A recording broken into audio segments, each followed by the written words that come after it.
All right. So what I've Yes. been using for a drink recently, because it's cheaper Okay. than buying beer, is just vodka and Gatorade.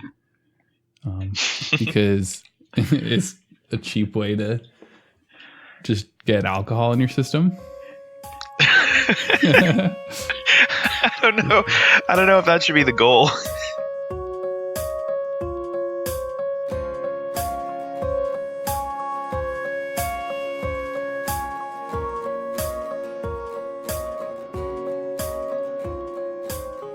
Well, no, because it's just so I don't have to spend a lot of money on beer. This is gonna last me way longer, like a pallet of Gatorade and some vodka. If like I'm playing video games with friends, like playing Age of Empires, like you saw I was last night. Yeah. So if I want, like, It just sounds. well, I'm not pouring the vodka in there, so it's like all vodka, a little bit of Gatorade. I gotcha. It just sounds like the most trailer park style Oh drink no, it is I've ever totally heard of. like a part, like like seems like something I would drink at a party. Oh man, I've never heard of that one before. What's Well, like it the makes sense. trashiest drink you can make? Okay, so it is trashy. I will give you that. It's trashy in the best way. But so here's best my way. thinking. Gatorade's great for preventing hangovers if you're drinking it with alcohol. This is the solution for that. That's And then true. also it's sweet, so you don't taste the alcohol really. So I was gonna like get cranberry or pineapple juice or something, but I saw the Gatorade and I realized, that'd be cheaper. I wouldn't have to keep it all in my fridge because our fridge is pretty small as it is. So no brainer if you ask me. I just found an article for the trashiest college drinks, Oh no. and they're all up in that vein. Oh, it's pretty good. Okay, so do you know what jungle juice is? Oh, this isn't real jungle juice. Never mind. Let's see. Their recipe for jungle juice is 4 bottles of rum. Oh my god. Oh no, please no. 4 bottles of rum, 12 quarts of fruit punch, and a kiddie pool. Let's see. Yeah, okay. I thought we were talking about like drinks, not like just straight up bad ideas. Oh, here we go. Hold on. Mountain Margarita is 1 bottle of bottom shelf tequila with 1 cup of Mountain Dew. Okay. Yeah. I can see that one. That's in the same vein. Yeah. Let's It's see, just, is there any other it's soda and an alcohol, Coke and rum or something. Ugh, I don't like this one. This one's called a Cali Moxco Plus. It's a weird name. Let me send you the name really quick. It is 2.5 liters of Coke and 2 bottles of red wine. Ew. What? That doesn't sound good at all. That sounds like you're trying to like make cherry Coke, but in a bad way. Yeah. Here, how would you pronounce this name? I just sent it to you. Kalimotsko plus? Kalimotsko? Kalamotsko is probably right. It just messed me up because the T and the X are right next to each other. Nah, just do like Kalamot XO. Oh, here we go. XO.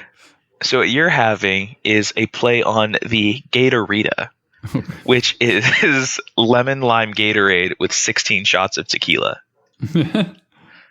Oh man.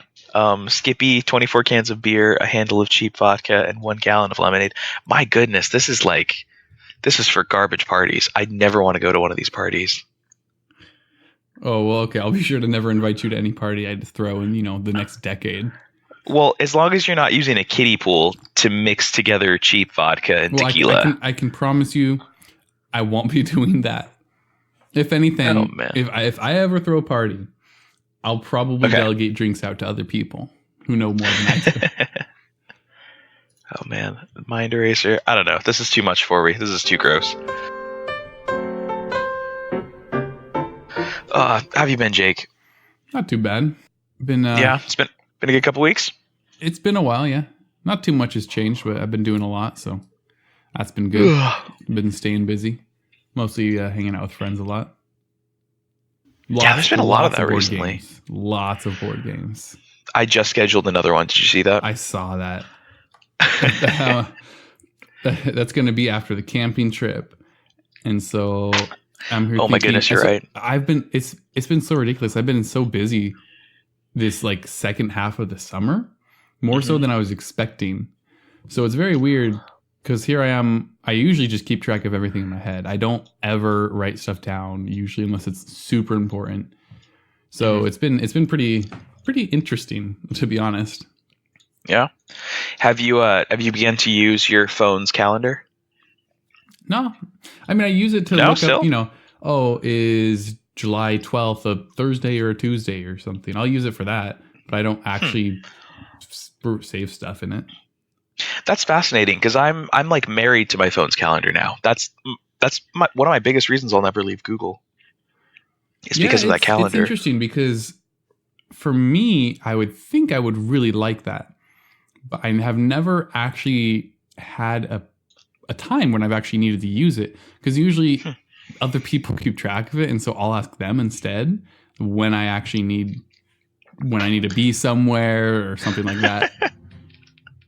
One day I'll start keeping track of that kind of stuff myself, but it feels pretty good. Today's not that day. I've been using it to keep track of like special sales for Emily because that's her favorite thing.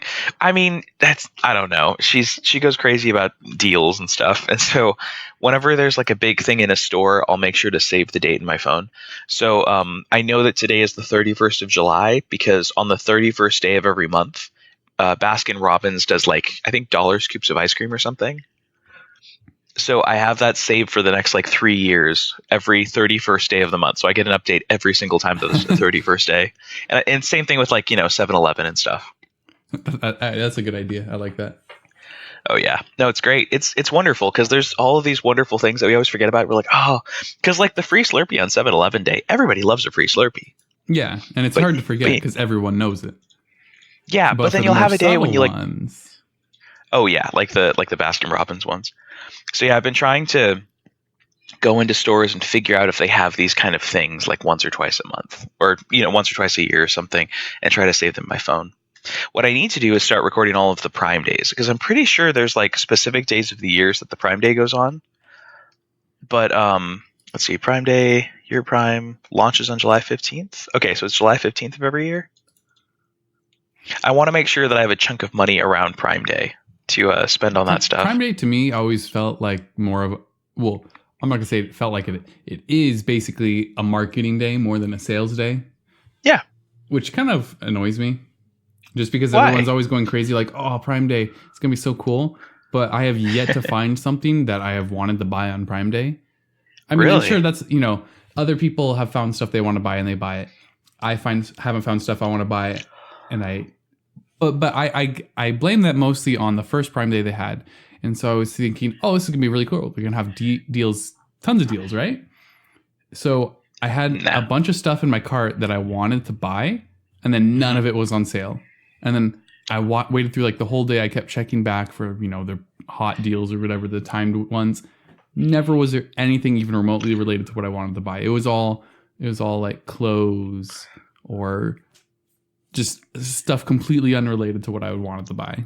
Yeah, who wants stuff like clothes? I know, right? It's ridiculous. We need more thread for 3D printers. Exactly. That's what the people want. Exactly.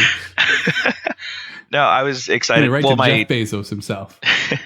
I was aggressively texting my sister during Prime Day because her boyfriend's computer is about to poop out. It's like, man, it's a very old MacBook. Like it's like bottom of the line MacBook from like 5 or 6 years ago. Super slow machine. He's been needing a new one for a while, and he's got a chunk of money. And so I was checking Prime Day for deals on laptops, and it turns out that the brand new Acer Predator went on sale on Prime Day. I was like, oh, this is perfect. So I was telling her exactly which model to get and what kind of specs would be best for him and stuff. And I don't know, I had a great time with it.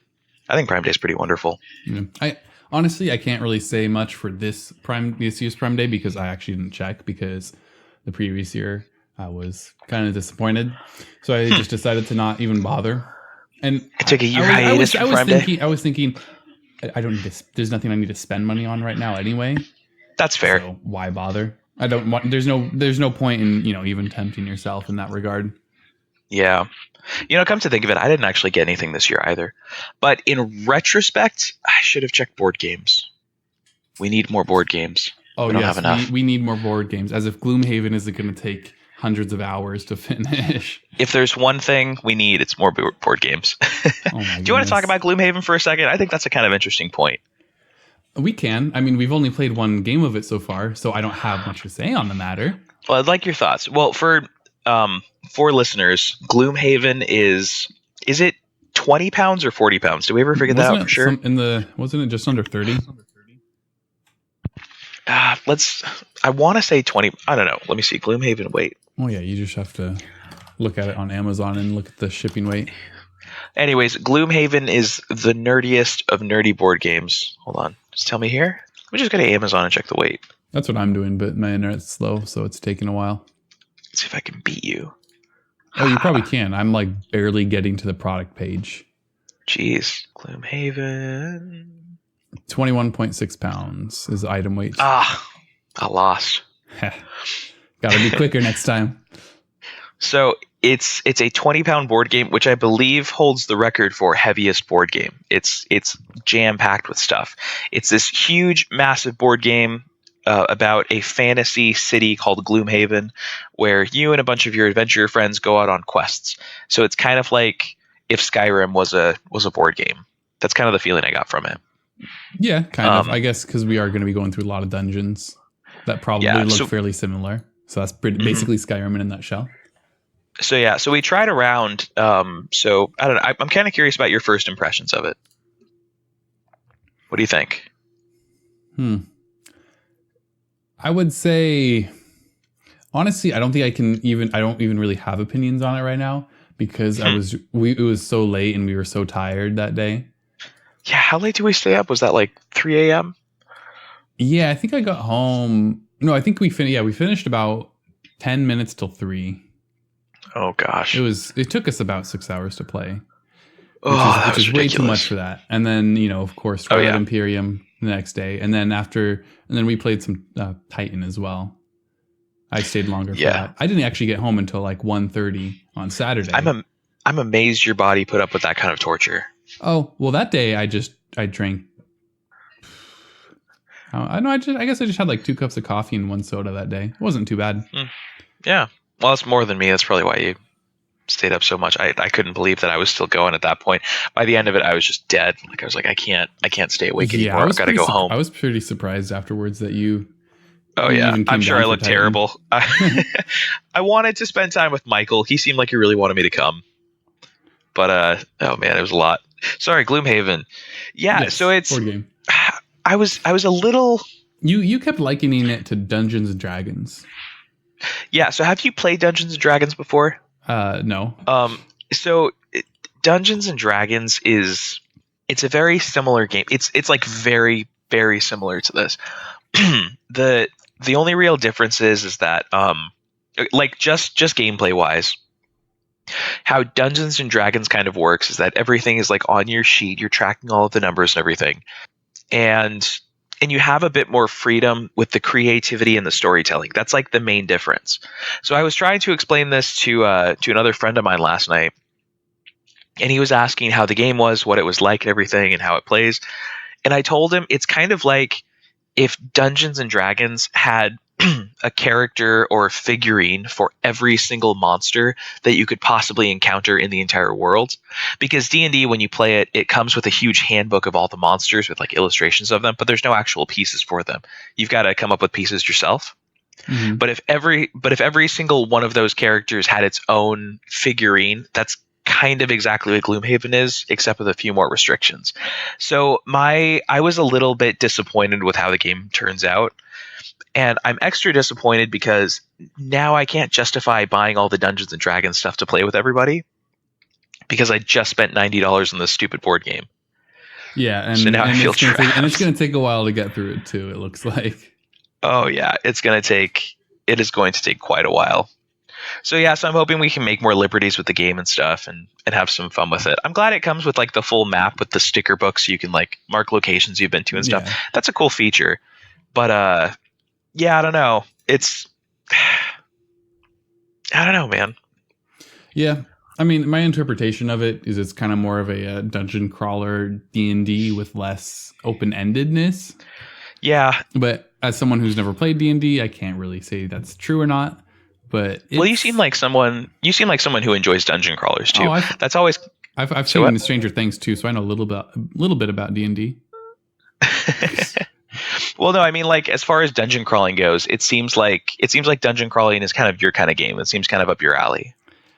Yes and no. Is that about right? Because I would liken that to Diablo, the Diablo games. And I would say the problem with dungeon crawler games is they tend to be pretty loot-based.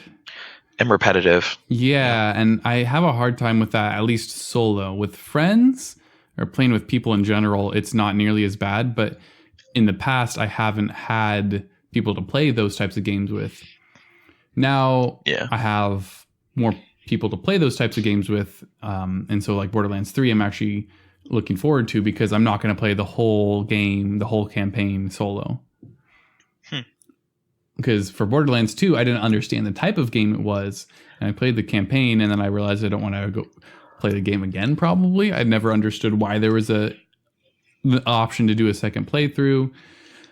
Yeah, and then I understand that. I kind of was able to understand that a little more later. You know, I'm so glad you brought that game up because I was really worried going into this that we wouldn't talk about a single game.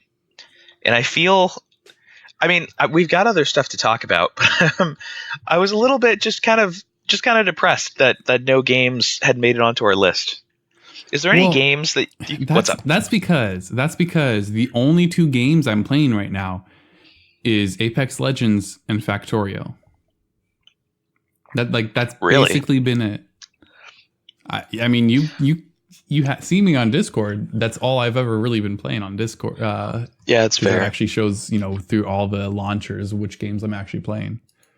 How do you feel about that? How do you feel about just having like a couple games to go back and forth between? Do you want to kind of start adding more to your repertoire, or do you think you'll put these down for a long time after you kind of get sick of them? Like, what do you think is going to happen? I mean, I'm just playing them right now because I enjoy them. If I don't, I know that I can always come back to them even if I put them down for a long time because I'll probably still enjoy them when I pick them up again.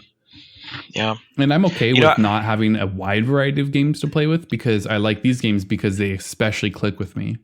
And I would much rather be like jumping back and forth between a bunch of good games as opposed to a couple games I really, really like. That's interesting because I've been getting a little bit more upset lately that the whole games as a service kind of, approach that a lot of these companies have been taking. It's gotten good in the past couple of years. Like, I feel like there's been a real actual shift towards a lot of these games being respected and really appreciated by larger communities. And I'm a little, I don't know, I miss just having like the new flavor of the month to kind of go, just into really quick and play for like 20 hours and then stop playing games for 2 months and then get super excited about the next one. I kind of want that again. And so I've been looking for that wherever I can, but that stupid Rainbow Six Siege, I can't stop going back to it. That's your go-to game. I mean, just like I have Apex or Factorio, that's your go-to game. And there's nothing wrong with that. But I would say if you're looking for just like a 20-hour experience, you just got to go more to indie games and ignore AAA releases. Just, I would say, when EA comes up, just don't look at it and just look for your own games. No, I'm serious though, because AAA games are always going to be a different experience compared to indie games. AAA games are going to appeal to a more broader audience where you can find more niche games that can really, wet your whistle, so to speak. Yeah, like you're not going to see Factorio on stage at E3, but it's a phenomenal game, and honestly, the developers are better than any other developer I've seen. So, yeah, I mean, I guess I agree with what you're saying. I mean, I think your definition of not your definition of AAA game. What you think of when you think of AAA isn't usually what I think of when I think of AAA, because you're right. Like a game like Rainbow Six or Apex Legends, those are AAA titles. Usually, I think of like God of War and Spider-Man, and I don't know. I've got this. Those are AAA titles to me too, though. Oh yeah, I don't know. I'm not sure those are the ones you immediately think of, because those are the ones where like I've got a whole backlog that I want to play, but for some reason I just can't bring myself to do it. The big one right now is Hellblade: Senua's Sacrifice. I've had it forever, and it's just been installed and sitting on my computer. But every time I sit down at this computer, it's like, okay, I should either work or I should just go back to Rainbow Six Siege. And Rainbow Six Siege always wins. Yeah, sometimes it can be pretty hard to put in the time and effort to even get moderately decent and learn a game. And so it's easier to just go back to something you're comfortable with. I've had that with Factorio. I know what to do in that game.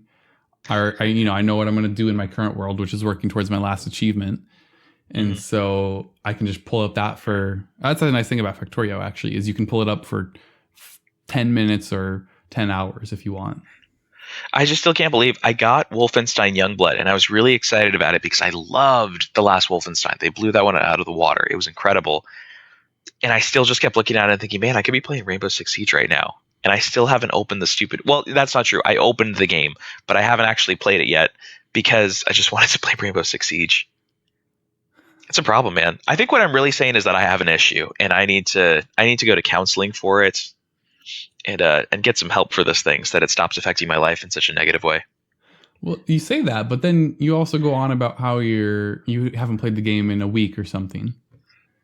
That's not true. You do occasionally go for a time where you barely put more than 2 hours into it. At least from what I've seen. I mean, I think you're right, but I think those are just weeks where I happen to be especially busy. I don't know. Whenever I sit down at the computer, you're probably going to be playing. Okay, I'll be honest. We almost I wanted to record with you because I know there's no other time to do this. But there's a group on Rainbow Six Siege right now, and I was very close to telling you that we could just record in like 3 hours so that I could hop on with that game. Well, if you had done that, I probably would have given you grief for that one. Because I'm on that same Discord server. I saw the exact same message because he pinged that here. So I would have been checking there. Ah, man.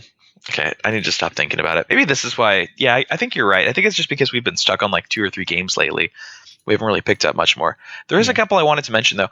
There was one that I had put in the Discord. I decided not to do a whole topic because I realized I didn't have anything to say about it. I believe it was called Cow versus the Pig Empire. Definitely haven't heard of that one. It's just like it's a top-down, it's not top-down, I'm sorry. It's a side-scrolling Contra-like shooter about a cow with a gun who's murdering pigs. That seems pretty straightforward. But, yeah, I don't know. I thought it was cute. I've been on a lot of indie devs lately just because I've been really upset about this whole not playing more just random games lately, and this one really stuck out to me. So, yeah, I don't know. I'll mention Cow versus the Pig Empire. Oh, and I also got Griftlands. Have you heard of that one? Sounds familiar, but I can't put a picture to it or anything. You might really like the idea behind Griftlands. It's a wait, is it Rift or Griff? Grift. Grift. Yeah. Oh, Griftlands. Yeah, okay. Yeah, so it's a card based. Yeah, definitely not my style. Well, so here's the thing. It's interesting. So the idea is it's a big open world game, and by open world I mean like there's you're looking at sprites in the town center, and then you go to the overworld and you can click on different parts of the overworld. That might be a little generous definition of an open world. It is pretty generous. But and like NPCs have quests at the different areas. Anyways, it's an odd game because it is deck building. It's all about these cards. And you have 2 decks in the game. So the first deck is your action, like combat deck. So when you go to someone and you're fighting with them, you have a card for like, your knife, and then another card that says like tackle him. And so you'll have these different cards that have different actions, and you'll play those and he'll play his and blah, blah, blah, blah, blah. So all of the combat takes place in these cards. But where the game gets really interesting is that there's a second deck that you have for conversations. So every important conversation in the game, you have a deck for it. And so all of the cards are like counterpoint and reverse counterpoint and threaten and like, make him like insult him. so conversations are basically like a battle. Yeah, so conversations are a battle, and you'll just do it for like everything, and you don't have to actually use that deck at all, but you just get it in case like you go up to a trader and you're like, hey, listen, you want like 15 more. It would be really great if he could give you like $15 more for this one mission, but you have to haggle with him, which means you have to do this deck building mode in order to fight him, and so you have to pull out your conversation deck and actually play him in order to win the conversation and get that discount. So it's cool. It's a very fascinating game. I'm really enjoying what I'm seeing so far. It's cute. Yeah. But to me, that's the solution to your whole being tired of certain games or certain genres of games or something. You just gotta. There's no shortage of games out there. Mm-hmm. There's how many thousands of games being released every year now, practically.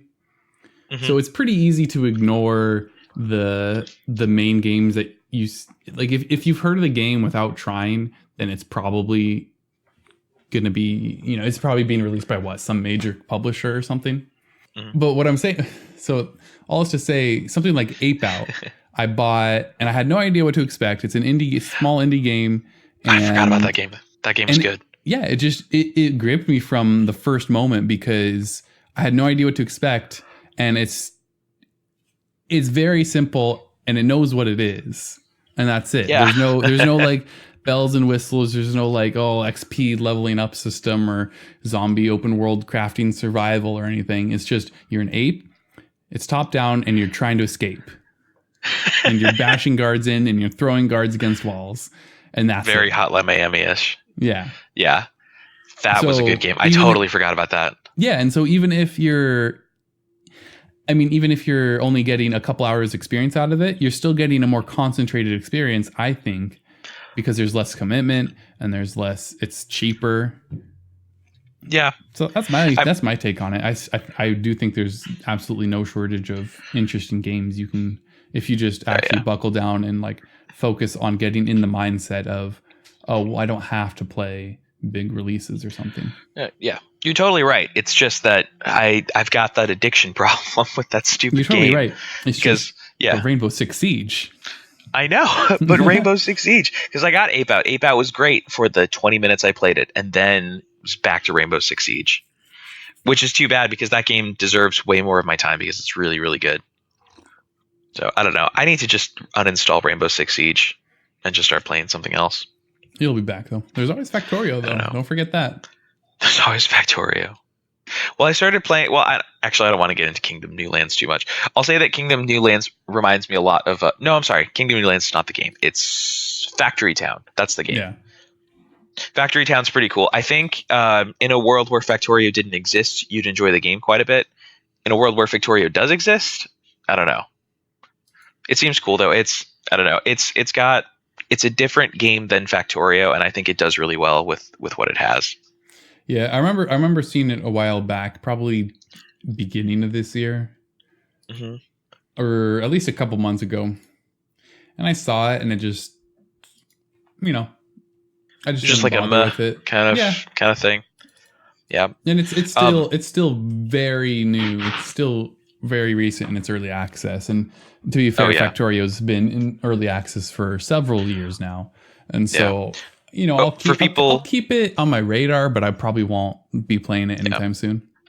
Yeah, for people who don't know what it is, I'll just say really quick: it's a town building game, but it's more of an automation and factory building game because what you can do is you start with a town center and you build villagers for money, and then each villager executes simple code that you give it. So what you'll do is you'll click on a villager and then you'll click, forest and then building. And then all the villager will do is go to the forest, collect something, and then go to the building. And so what you're doing throughout the game is you're kind of building this more and more complex machine of a town where all of the town's workers just do simple tasks in order to build this thing bigger and bigger. And it has a lot of depth to it. So it's Factorio-esque. That's what I meant by that.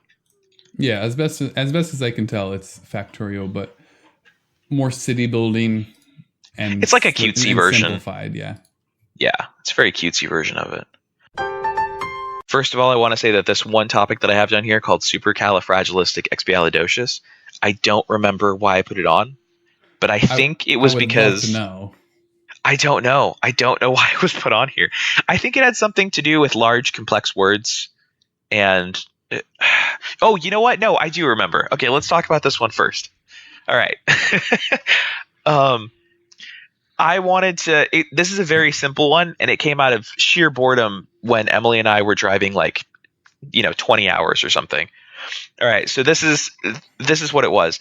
I don't know what this word means, but it sounds like it should be a word. So what I mean by that is that you can pick out actual words from this entire thing, and it sounds like it's a very complex word that means something simple, like, this day is super great. But does it mean that because it was invented by the team that wrote Mary Poppins? Or does it mean that because it's an actual word? Does that make sense? I highly doubt that's actually a word. I'm pretty sure they made that up. I know. I think they did, but it sounds like it should be a word.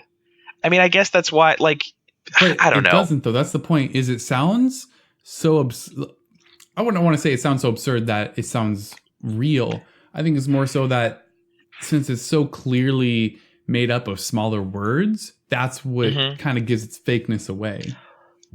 I know. It's just, I don't know. So the ending part, expialidocious, that feels like it should be a real. Is that a real word? Let me just look it up. Expialidocious. It's interesting that you're saying this because this is something I have never even considered. Really? Yeah, no. It was always a fake word through and through to me. Something you say. There's probably a Wikipedia. Yeah, there's a Wikipedia article on this word. Mouthful of nonsensical syllables. Whatever. What does Wikipedia have to say on it? I mean, to be fair, it was made all the way back in 1910. Well, they still should have used real words. Like, I was hoping it was just one of those large English words that shouldn't exist but does for some reason. Sorry, correction. What? It's set in 1910. It wasn't actually made in 1910. It was they first used in obviously the musical by Disney in 1964. Oh ho ho. That probably explains why it was in color. Oxford Dictionary defines the word as a nonsense word originally used. 1931. I'm confused then. When was this first used? Let's see. Backwards So the version? word was popularized in the film. I'm so confused then. Because it was defined before the use of the word in the Disney film. It hit position 66 in the Billboard Top 100 in 1965. Huh. Well, just look up when the actual movie came out. Where's the... So Disney apparently the song was written before the musical film. Okay. Or at least the people who wrote it had heard the word as little kids in a different form, and they included it because it says the Sherman Brothers who wrote the song have given several conflicting explanations for the word's origin, saying they've coined it themselves, but they also say that they have memories of hearing it as children, and they're saying that they heard it as a very long word. So super. Cagiflagellistic espialidogus. Is this a different spelling of the word? Yeah, so they're saying like that's like the way they first heard it. Huh. So it's a part of the greater like American memory. Like it's just things that kids said. Huh. I don't know. Well, I'm glad I brought that one up then. Yeah, that was just a dumb topic that I don't know. I think I wrote it down because I was so incredibly bored driving that long. I just needed something to do. You got to keep your mind active. I wonder how it even came up. I don't know. We were probably listening to a podcast or something. You know what? AOE 2 Definitive Edition. This is one. This is a new one. It's another really short one. Do you want me to just say it really quick before we go to one of yours? I mean, sure. Wow, we have a lot of topics on here. Oh, and most of them are mine. And we're probably going to cut some of them. Yeah, that's fair. All right. You want to do one of your topics, or do you want an actual one from me? One that doesn't end in 2 seconds? I'm very curious about this one. Where you just say, how will we write papers? How will we write papers, Tim? What does the future hold for us? That's an excellent question. You're not going to like what I have to say on this, though. So you got to promise not to get too mad. I make no promises. Okay, it has to do with the anti-keyboard movement. I don't want to talk about this topic anymore. We can go to the next one. It's okay. Do you want to hear about it? I want to hear about it, but I'm going to try to not say too much, maybe. Okay. Well, so I don't have a strong opinion on this. I'm just very curious about this new generation. That's more what this is about. Okay. Okay, so as you know, I'm working in a high school right now. I'm a teacher in a high school, and I obviously get a lot of time to talk to the kids and learn about their lives and what they're up to and everything. And some interesting things popped out to me. So there's obviously a lot of laptops and keyboards in the classrooms now that the kids are using to write all of their papers and to do their research and stuff. I have a lot of kids who don't ever type. They'll immediately they'll type in like a web address or something, but if they're writing any kind of paper, none of the typing, and I really do mean none of it, except for changing an A to a B or something if they misspell something, or I mean, like, if they get a word wrong, they'll like change a single word. Besides that, it is all through dictation. Like, all through dictation. I could not believe how much dictation was going on in that classroom while everybody was trying to whisper to themselves as everybody else in the classroom was doing it, as they were trying to type these large papers. And they were actually typing them fairly, obviously, because they're just speaking into it. They were coming out very, very quickly. Very quickly. So I started talking to some of them and asking about this and saying, like, do you think it's really more comfortable? And they're like, yeah, it's way more comfortable. I mean, it's, we don't have to learn the whole keyboard layout and how to lay out our hands. And once you start getting good with it, there's no reason to ever go back to the other method. It comes out good enough. I mean, that's kind of the thing, right? Like, of course, you're going to be more accurate on a keyboard, but it comes out good enough for what they're trying to do. And I was starting to ask them, like, well, when did you start doing this? And they said, well, I asked them, like, when did you start writing papers? And they were telling me, well, I started writing them around, like the middle of middle school. They'd start having you write sentences and stuff on the computer to get you used to it. And I was asking them, like, well, did you type back then, or did you just immediately use dictation? They said, no, we used iPods. And we would just tap the keys on the iPods and start writing full sentences. And we all started getting very good at writing short 1 to 2 page essays on the iPods themselves. And just that sounds like absolute hell to me. Yeah, right. Like it was so far out of my comfort zone. I couldn't believe what they were telling me. But that was pretty much the case from all of them. I have very few kids that actually use a keyboard in order to write all of their stuff. And it was just strange to me. So I started thinking of, like, where this might be going. Like, is there a way that okay, so if this new generation decides they abhor keyboards, like if they just hate them, if they never want to use them again and stuff, is there a way to do something like coding just with voice commands? And I already know how you're going to feel about this, but try to give me the benefit of the doubt here and imagine a world where you could think about doing something like that. Do you think there's a way to do like Python script or something just using voice? So that whole story, all I can think about was, yes. To sum it up, I have a lot of reservations about what's going on here. But to answer your question, absolutely not. You need you need precision, and you need to be able to correct mistakes very easily. You just can't do that with voice dictation. What using a keyboard gives you is it gives you precision, and you need that in programming because it's a very precise. The whole point of syntax is that you have your curly braces and you have to make sure you position them in just the right way that the code works. Even with Python, you have all your tabs and your spaces, and you can sure you have a lot of stuff that can automatically format stuff, make it easier for you. But at the end of the day, sometimes you just are going to have to manually do a lot of stuff. I would have a very hard time seeing, even in the fairly distant future, where voice dictation is going to be how you would program. You mean 5 years from now? I'm thinking like even 20 years, to be honest. Like I would say 20 years, we might start to see that. But the thing, though, is that that's going to be a language that's probably way more abstracted than what we have now. It's not going to be Python. It's definitely not going to be C or C++. It's probably not going to be anything we have now. It'll be some other language that's going to be developed specifically for that purpose.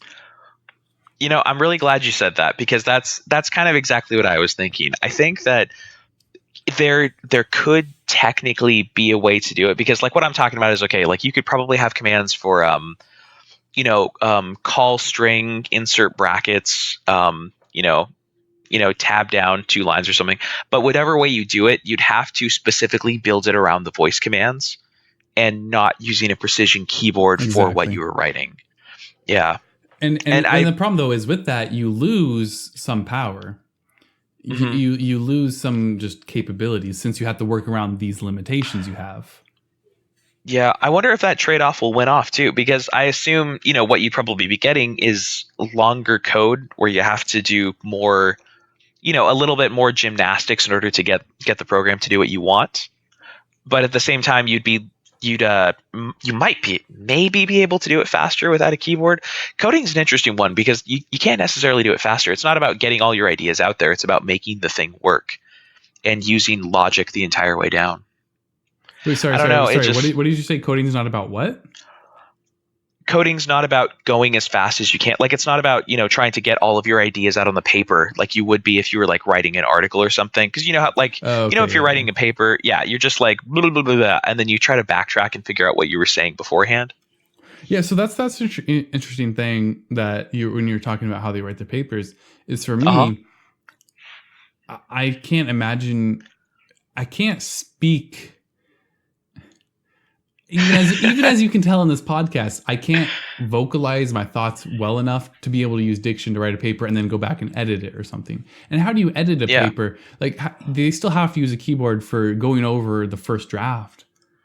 So, I think some of them had touch screens, but regardless. Yes, but what I'm saying though is you still have to somehow. So when you're saying when they have touchscreens, you mean they touch on the word and then say what they want the word to be instead? Yeah. Oh, that's weird. Yeah. It was just crazy. It was strange to see the idea of just writing more abstracted than I'd ever seen it before. And this is exactly, I've had kind of a pre-conversation with Emily about this. This came up a while. I think we were like shopping in Vaughn's or something. It's always when we're like just out shopping. And we were talking about that idea that like, people's brains work very differently when they're trying to just write papers and stuff. And she was saying that it's very difficult for her. It would be incredibly difficult for her to do something like that because the way her brain works, she kind of just has to do one sentence at a time and think about it and go back, which is totally different from me because what I do is I basically just vomit on a page for 4 pages and then go back and try to figure out what I was trying to say at the beginning and then kind of edit it forward. So it's the way you just described 2 opposite ends of the spectrum. And I feel like I lean somewhere in the middle, but definitely leaning more towards Emily's side. Okay. Because I do like to sometimes just write out maybe a whole paragraph or a whole bunch. And then I go back and like kind of restructure that. But oftentimes I am trying to get a lot out before I start to move stuff around because then I have a better idea of what all I'm trying to say. And then I have a better idea of where I need to put stuff. So I understand your side, but I also spend maybe sometimes a little too long on individual sentences because I'm trying to get the exact right thing out in the first place. I wonder if that kind of thinking would lend itself pretty well to this style. Like, if you're actually comfortable with dictating and stuff, I wonder if that would lend itself to helping you embrace that style a little bit of writing. Because I could see it being kind of nice of just you kind of, pontificating to yourself, like the War of 1812 was an incredibly, difficult thing for the American Revolutionary or for the American people to go through and blah, blah, blah, blah, blah, blah, blah. And you'll get like a whole paragraph out and then you can just look at it just after saying it. Like you don't have to actually put in any effort of typing. I wonder if taking off that, that mental block for you. I would say no, because the mental block is oftentimes phrasing exactly what's going through my mind. I'm one of those people where I have a harder time speaking specifically about what I'm actually thinking about and how best to make sure my point gets across. At least that's what I would say, considering how I've written papers, not to mention the podcast or even just writing Discord messages to you.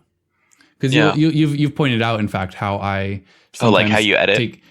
I'll take a really long time to send what might be short messages, but that's because I write out 3/4 of a sentence, delete the whole thing, and write a whole new sentence. Interesting. In fact, I actually did that earlier today. before we started the podcast. What were you talking about? I can't remember. I can't remember what it was, but I kind of take note of it now when I think you might be like noticing how I take a while to send messages, because I legitimately wrote almost an entire sentence and then deleted it and wrote an entire new one. Huh. That's interesting.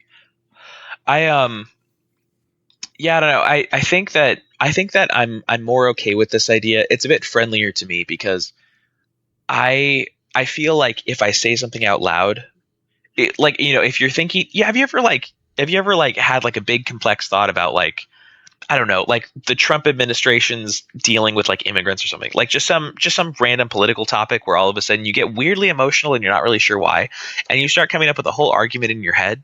And you haven't said it out loud yet, but when you go and talk to someone and you start talking about it, it just seems like the dumbest thing in the world. Have you ever done that? Or is that just me? I usually don't get to the whole talking about it point, but I definitely have. You definitely get certain emotions or opinions about something, but then you just can't quite. You feel like you can't quite back it up, or you don't have it all thought through. I definitely get those. Okay, yeah, because I've definitely had times where I'll just get a little bit emotional about something and just start like coming up with 1,000 ideas that I just want to tell anybody who will listen. But the moment I start saying it, I'm like, man, this is the dumbest thing I have ever said in my life, and I can't back this up.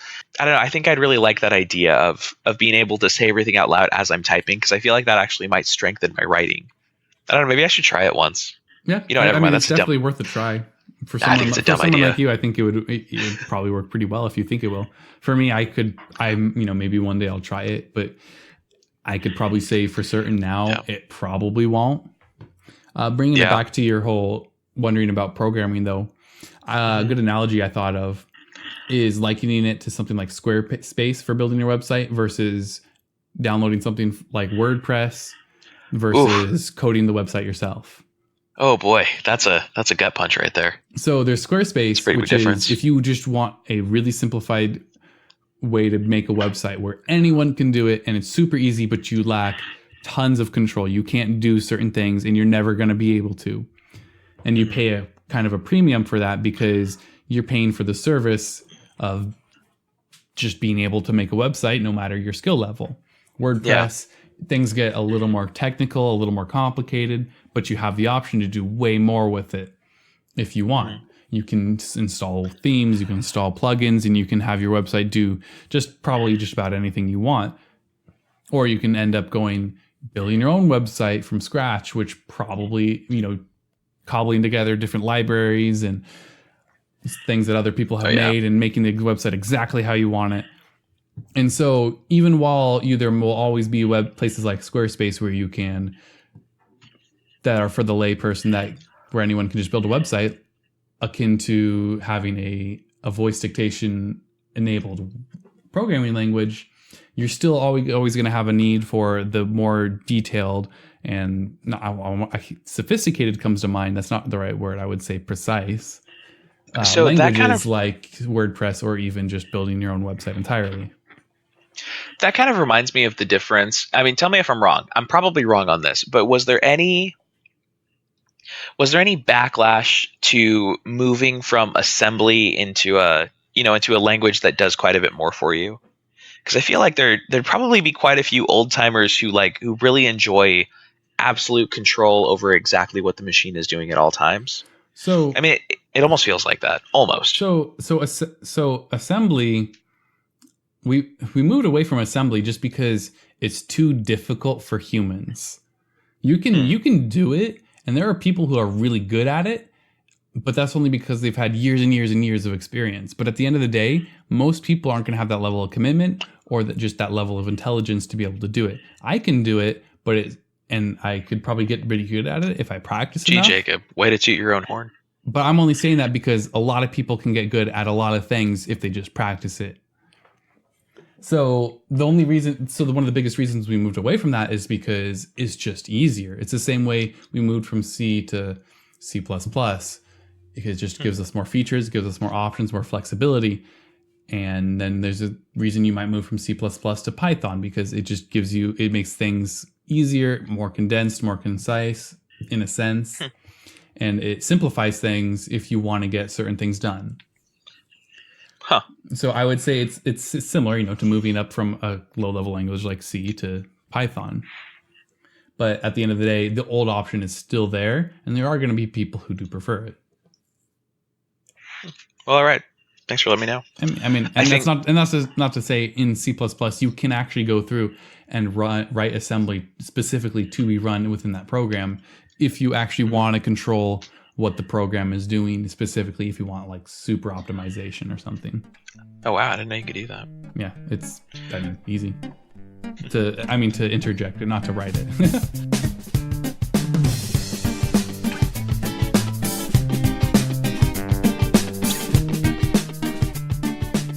All right, Jake, talk to me about Gourmet Hot Dogs. Oh boy, this is an interesting one. I've made some really good gourmet hot dogs. Speaking of really trashy alcoholic beverages, you want to hear about trashy bachelor hot dogs? Oh no, who is this for? Me. Oh man, it's delicious.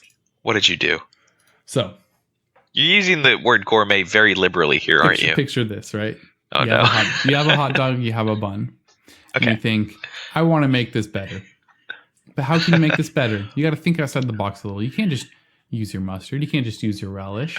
That's too common. Okay, I've got some ideas. You got to start putting some more stuff on it. Oh no. So you think, well, let's see. Onions are good on some stuff, but you got to cook those. So I'm gonna cook the onions. And then let's see. I once had mac and cheese on my hot dog, and that was pretty good. So I'm gonna do some of that. But you need some delicious freshly shredded cheese on that as well. And you need to toast the bun too. So you get that nice crispy outside and it keeps everything together easier. So you do this all, you put it all together, you got your bun, you fry that in the pan that you cook the onions in because you get that oil in there, it keeps it from sticking. You butter the inside of the bun, you cook it, and you put the mac and cheese on because it stays in the bun. You don't want to put it on top because then it falls out the sides. So you put the mac and cheese in. You put the cheese on top. That way it melts between the hot dog you put on top and the mac and cheese underneath. And then you sprinkle some onions on top. And you're good to go. Well, wait, where's the ketchup and mustard in this? It doesn't need any. It's that good. It gotcha. doesn't. You got the mac and cheese, which is already nice and moist. And you got the bun, which you slathered in butter. And so that's not dry either. And if you want, you can put a little mustard on top. I tried it. It actually does help, but you don't want too much. And don't be afraid to be generous on the onions because the flavor can get lost in there sometimes. Okay. I've got something to say on this. It's delicious. That's all I have to say on it. And I definitely haven't made it multiple times already. Oh God. No regrets. So how do you feel? How do you feel about that, Tim? Would you say that's on the same level as a Costco chicken make? I'd say it's definitely a step above. Okay. So I don't want to made it myself too. I did all the thinking myself. I didn't read anything. Right. That's not saying much considering the ingredients, but okay. I've got something to say on it, and I have a little asterisk at the end that I want to add as well. Okay, I'm listening. They're both pretty. All right. First of all, you did not invent this. Oh, I'm absolutely aware of that. Okay. I'm glad you know that and everything. I do think you're a genius for coming up with this on your own. I think that was a really wonderful idea. I think you found two things that most definitely go together. I think the only thing that may not have been needed in that entire thing is the bun itself. That's true, but debatable. Well, what I'm saying is that if there was one ingredient to do without in this recipe, I think that's the thing to do without. See, you say that, but I don't think you've ever eaten. Well, I definitely don't think you've eaten this, but especially with the toasted bun. The toasted bun is what brings it all together. I made it first without a toasted bun, and then I toasted the bun, and it was delicious. It was so much better because you get that little bit of crispiness. It helps keep the hot dog together, and it just makes everything so much better because you get interesting. I'll admit it is pretty fat intensive. It is pretty greasy, but it's a hot dog. Are you trying to be healthy in the first place? That's what I would say to that. Yeah, this is a bachelor thing. Like, absolutely. Who cares about that? Although I did give it to my married sister, and she said it was delicious too. So, but she's also white. So what can I say? Ooh. But yeah, I know. Like, I know you she's already like have mayonnaise white. I, I know you already have the cheese and the mac and cheese, and then you put more butter on the bun. But it's just all so good together. Hey, you know what? I got to mention something to you. I'm a simple man with simple taste. Do you want to do another fondue night soon? Because I still have half that fondue cheese sitting in my fridge. It's all just uncooked. It's all ready to go. I just add the wine to it, and bam, I've got fondue.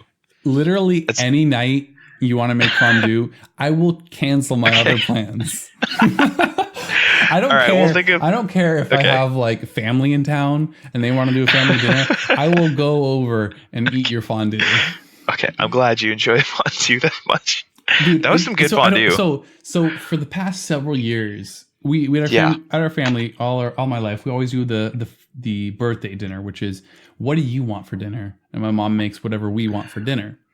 And one of my most requested items, I think, that has been consistent throughout the years, is cheese sauce. Ours is not quite fondue. It's melted cheese. You put milk in there. You put some flour. It's good for baked potatoes. So are you saying you just want them to melt cheese? That's the signature dish? What do you? But what I'm saying is that's one of the things that I request for it most. And so I'll ask for maybe fried chicken, broccoli, mashed potatoes, or something.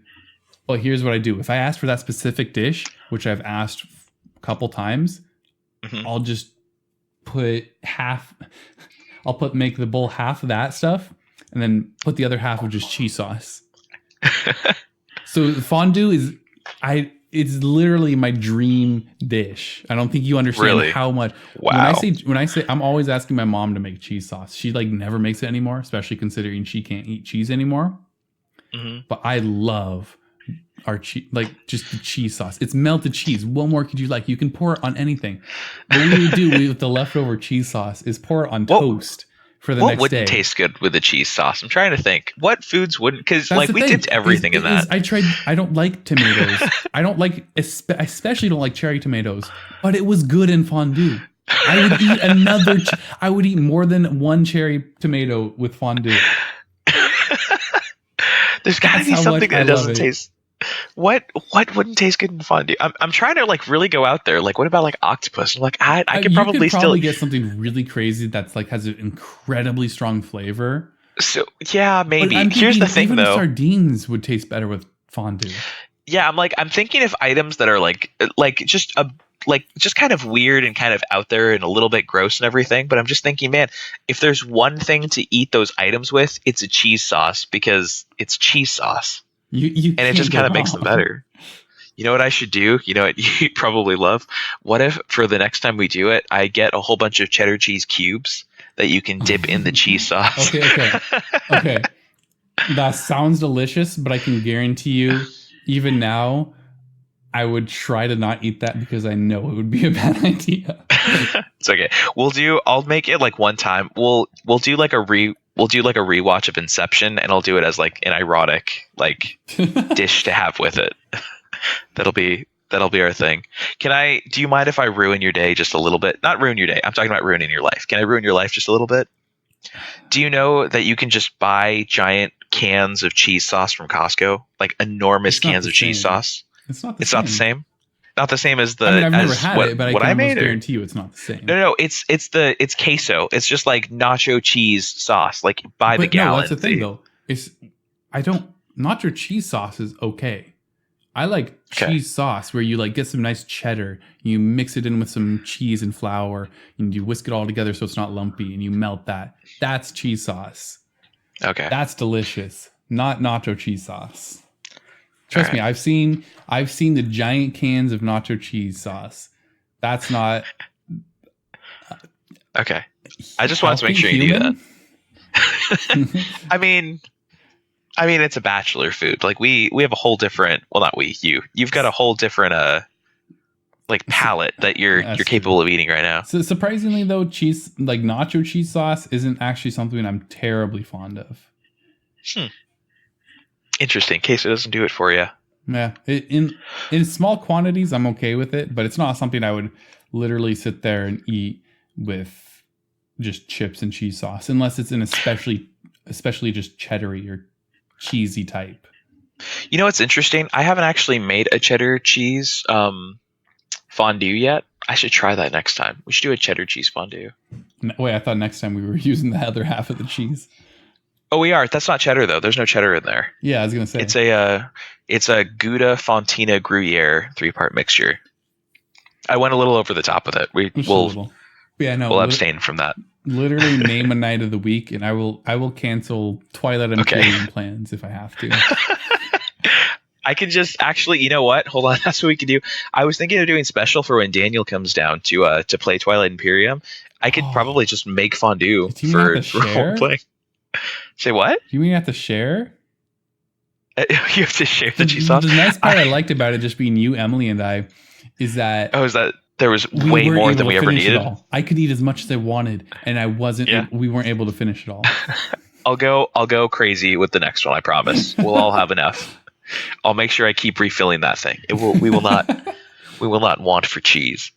But yeah, no, that'd be fun to do at the next one. Maybe I'll do that. I was thinking like grilling some steaks or something. I don't see Daniel very often, so I was going to do something nice for him. Have you ever made like spaghetti mac and cheese where you use the hot dogs as like, you know, pin cushions to thread the spaghetti through? Have you ever done that? Wait, what? Never? Really? So wait, you stick the okay, so before it's cooked. Before it's cooked, you take a hot dog and you cut it into sections, and then just randomly what you'll do is you'll take a whole bunch of pieces and poke them through the hot dog. So you just have this big like the hot dog gets integrated. Like it can't fall to the bottom or anything. Like you mix it and it stays perfectly mixed all the time. It's a great way to do it. I've definitely never heard of that. Definitely never done it. But I was not picturing it with a cut hot dog. I was thinking of it with a full hot dog. You just stick spaghetti through an entire hot dog. And I just had this image of a hot dog with just two little tiny floppy spaghetti noodles on either side. Oh my gosh. Hey, you know what? Actually, what's up? Finish your thought. No, it wasn't quite what you had in mind. I forgot to add it. I've got one more topic that's food related for us to talk about on here. Oh boy. No, it's a good one. Well, okay, it's good if you enjoy vinegar. Do you like vinegar? Like vinegary foods, like I don't know, like pickles and I don't know. I like pickled herring. Really? Huh. Surprisingly, yeah. We would have it at work. We'd have giant buckets of it because it was a Jewish place, and so they liked their pickled herring. And there were so many people there that did not like it, but I would eat that stuff all day. I would. It was really good for some reason, and especially once you put lemon juice on it, it gets rid of the vinegar flavor altogether. It gets rid of the bite, and it just makes it a nice lemony fish flavor. And it was absolutely delicious. For whatever reason, I loved it. Interesting.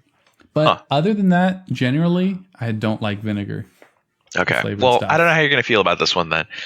I was in the big. Okay, so I'm doing a couple things right now. First of all, I'm trying to go incredibly low carb. I'm just trying. Like, I don't really enjoy bread anyways, and there's a lot of calories in bread. So I'm like, okay, what if I just start trying to live without like bread or bread products in my system? Like, you know, like I don't need pasta. I'll have a little bit every once in a while.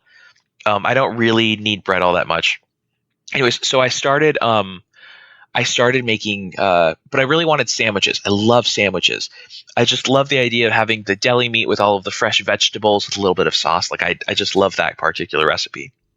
So I started searching around and I found a recipe that I could do and I loved it. So what you do is, I mean, the idea, it's done by some restaurant like New Jersey or something right now. But the idea behind the sandwich is that it's everything you love. It's like, you know, a nice cut of pastrami with some cheddar or Munster cheese on top, with like a wonderful like a cranberry mustard sauce or something to bring it all together. Some fresh sliced tomatoes and stuff. But instead of bread, you take a giant pickle and you slice it in half, and that's your bun for the meal. Your line here. Pickles are where I draw the line, Bucko. Oh man, dude, that's my dream. That's how I want to die. No, pickles. That's too much. Pickles are have no place in food. I think. Oh man, it was so it's good. funny though. I say that, but relish is okay. I like relish on my hot dogs, but pickles themselves, I do not like. It's probably because they have too much of a bite. So I don't know if you know this. I'm a bit of a pickle aficionado. I do know that, and I find it incredibly weird. So there is a lot of different kinds of pickles, and that's interesting that you really like those. So those are like a sweet dill kind of taste to them. There's another one. I think what you've probably grown up on, because I know your family and I know what kind of pickles you guys buy. Like I can just tell from looking at you guys. I know what you're probably buying. You're probably going with one of the more Vlasic ones, like one of the ones you can find on the shelf, and it says to refrigerate it, but it's always sold in like a non-refrigerated section. You need to try some of the Claussens because the taste is much more. It's much less. There's a lot less vinegar in those pickles, and they're a lot more fresh feeling. They taste like an actual cucumber that just has a little bit of vinegar and pepper surrounding it and influencing it that flavor. I can get behind that a little more. Yeah. I'd like you to take a very, very small bite of one of those pickles at some point. I constantly keep my house stocked with that. Oh yeah, next time I'm over at your house, you're going to have to give me one and I'll try it. Yeah. Oh, yeah. That should be America's pickle, not those garbage Vlasic ones. Those are terrible. When I think of pickles, I think of the garbage you get on your hamburger. That stuff. Yeah. Oh, when those are awful. When I forget to take it out or something, I don't really put it in. And I get a bite of that. That's my gosh. It ruins the hamburger.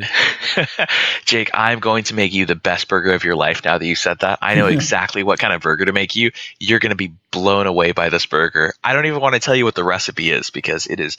I made it for what did I make it for? I made it for 4th of July this last year, and everyone who ate it was like, this is the most incredible burger I've ever eaten in my entire life. And I was like, I know, right? And in part, it wasn't totally. I did a couple different things with it, but in part, it was because I changed out those garbage Vlasic pickles for something that's actually edible. And it just went over swimmingly. Anyways, you've got a very exciting burger to look forward to, and I don't mind talking this one up because I think you're really going to like this burger. Well, why have we talked about food so long? I cannot say no to a good burger. Good burgers are where it's at. Oh man, there will be bacon involved. Don't worry. Oh, well, I mean, just a little bit. I don't care if there's bacon involved or not. I'm still gonna like it. It's a burger. I love it. You can't go wrong with a burger. You had me a burger. Stop trying to sell me all this. Like, come on. Do you want me to come over right now? So, a month or two ago, my mother was trying very hard to get rid of a lot of the garbage that she's been holding on to for a while. We were doing some spring clean. Well, it was summer cleaning, but we were doing a lot of cleaning. She always does this before relatives visit. That's like her excuse to do spring cleaning.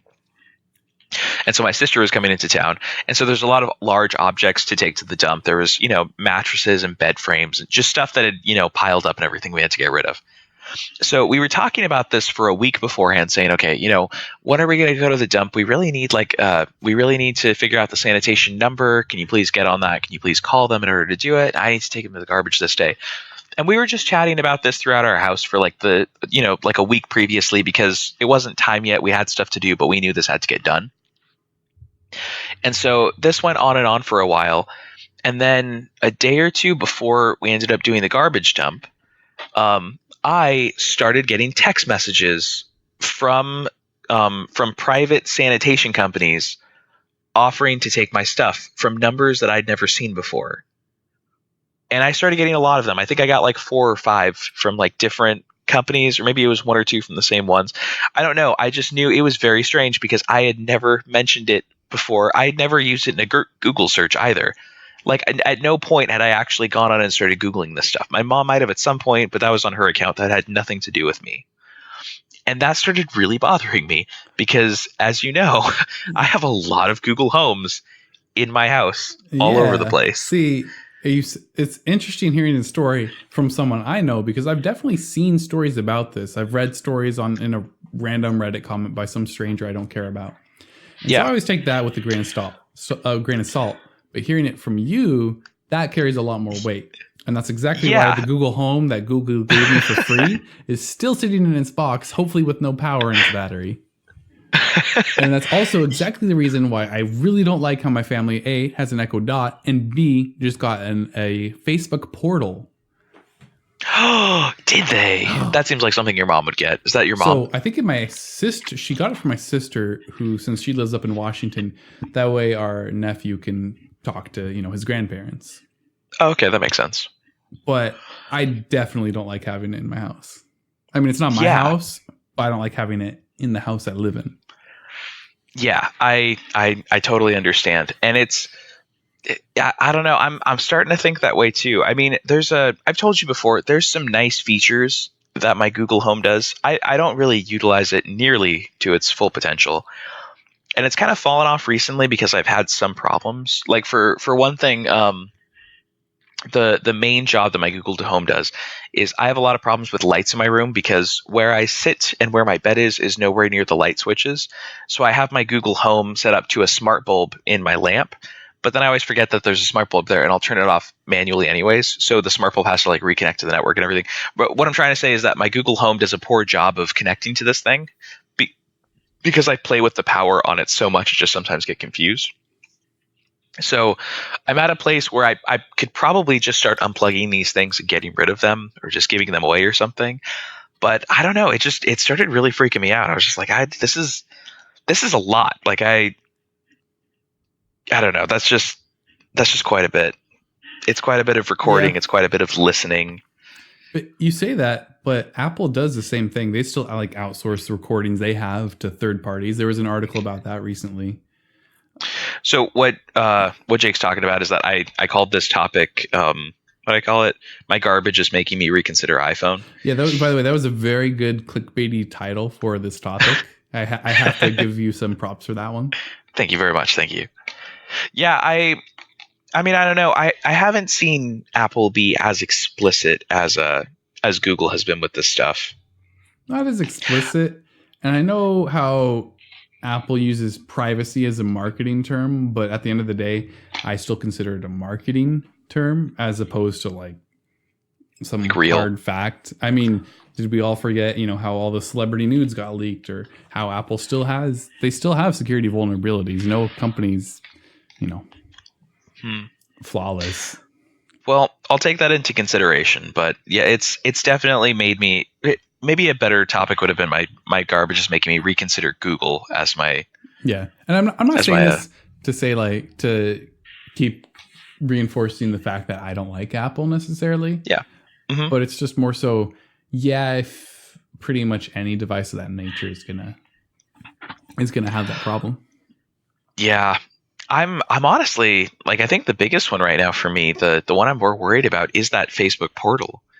I've considered getting it for my parents to talk to my nieces, and I guess that's one thing. No, I guess not. It's just I don't know. Facebook is it's got such a bad track record with that stuff. I would not be surprised at all if they were recording facial images and trying to pick out facial images of the different people using their Facebook portals on all the pictures on the internet to try to show you everything you've ever been in. Oh no, absolutely. I would say, so I don't know how it works or not. I don't know if you like need to associate it with a Facebook account or something. Oh, I'm sure you do. But I would say even if they didn't, it would still probably try to look for associate the faces on there with Facebook accounts or something like that. Yeah, it's just I don't know. It's a lot. I guess I feel conflicted about this right now because I'm not sure that there's any problem. I have a sinking suspicion that the idea of these things trying to record my topics and interests and stuff, I have a sinking suspicion that I should not like it. And maybe that's just from the way I was raised or something, but there seems to be a real scariness to it. But I haven't really thought of what the possible implications could be of this stuff in the long term. Because right now it like doesn't matter. Like the fact that he recorded me and sent me a text message for garbage, that's annoying. And I wish they'd never done that. And I really hope that, they don't use text messages as like, a targeted advertising thing. But beyond that, I don't see any real harm in it. But I haven't thought much about the potential. I just kind of have a feeling that there is a potential for wrongdoing. Well, That's just it, though. It's because they pick such a benign topic to get. It's such a benign topic that it doesn't really seem that bad, other than a minor annoyance. But I mean, what if it had been something else? If they're listening and they can pick out that you're talking about garbage, well, what's to say they can't pick out bank or credit card or something important like that? There was a funny story I read a while ago of a woman. She sued Google for cookies because she was gay and she was trying to go to like LGBT events in order to connect with people and try to grow her circle to try to figure out what was going on, because she came from like a conservative family. But the cookies started sending her mom targeted ads for this stuff, and that's how her parents found out that she was gay. So it was just. I have another story very similar to that. Really? But this actually involves. Let's see.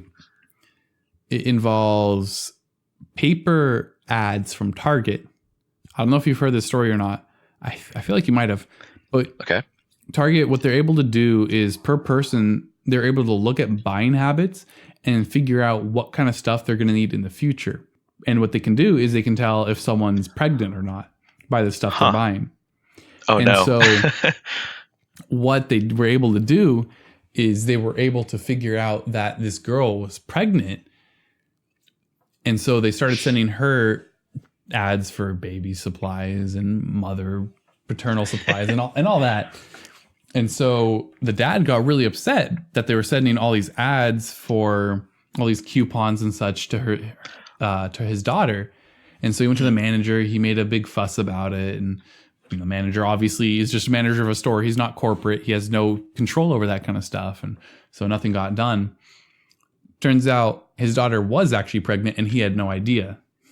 Oh, no. And Target found out before the dad did because they were able to look at the buying habits.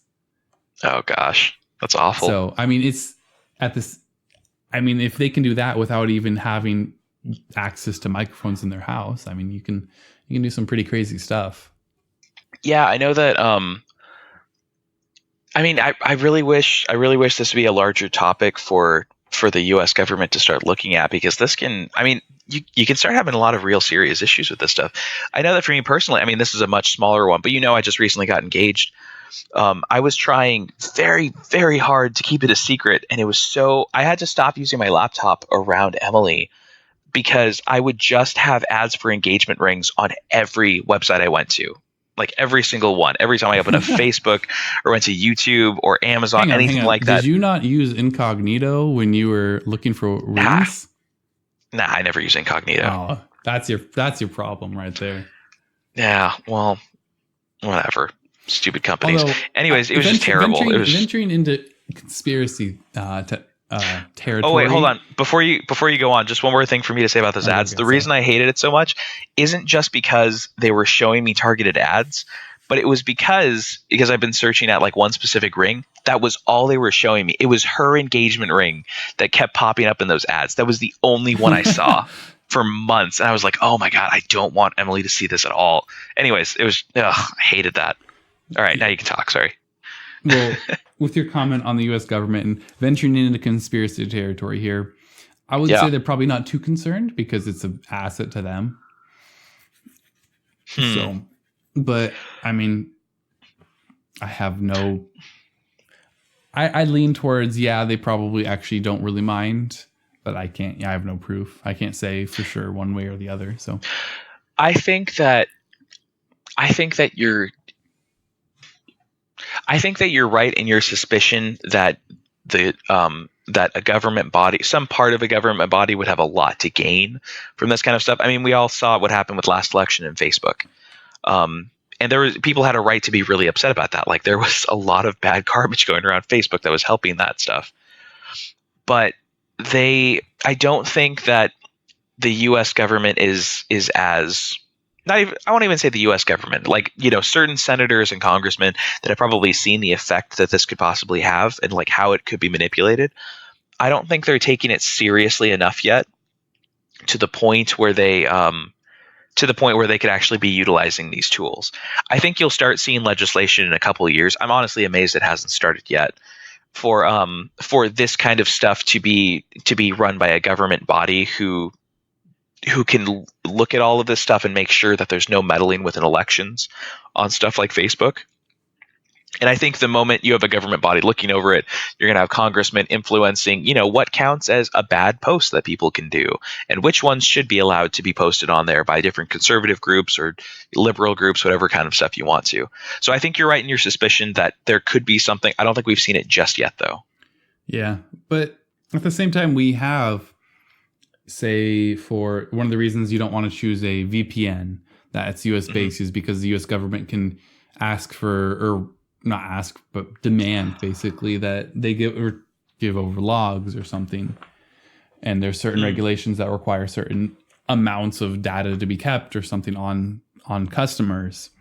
And so I don't think it's too far of a stretch to say that maybe they have something like that for microphone data, especially if they are keeping some of it for what's it called? Purposes. For I mean, you can't deny that they need it just to make it better. They can't just make it better without having these samples, and to actually have samples from people who are using it. That's like so valuable because that's how people use it every day. That's what you need. That's how you're going to make it better. Yeah, there was already an article that came out. I forgot what exactly it was. It was when that freaky thing happened with my garbage. That had come out that said that Google does record, like, I think it's 20% of all conversations that are had in the presence of a Google Home. And it's reviewed by a group of people who, it's supposed to be random and people don't know who it's from and stuff. But they do record like 20% of everything you're saying in order to do exactly that. Yeah. In order to make the program better. There's a simical, that's not even a word. Similar article with Apple. And obviously, it's to be expected if they have that type of feature. It's going to be some of it's going to be recorded. But one of the interesting things they made a note of was how they don't associate a Touch ID or like an Apple ID with the actual recording, but they give you they give the people a location and some like other data that would make it pretty darn easy to associate a person with it, or at least a very specific area. So they can say, oh yeah, no, it's not associated with you. But at the same time, there's still probably data associated with it that would make it reasonably easy to at least include you in the group of people to suspect, so to speak. Yeah, I was wondering that up. Like, I was thinking, like, could they possibly record conversations and chop up the conversations so finely that you can't bring them back to people, but it would still be useful for the algorithm? And I think at some point it would just be less useful. You could still run voice recognition at the end of the day. It's fair. It's still your voice, which is largely a unique fingerprint of yourself. Computers are too smart. Yeah, it's a interesting situation to be in.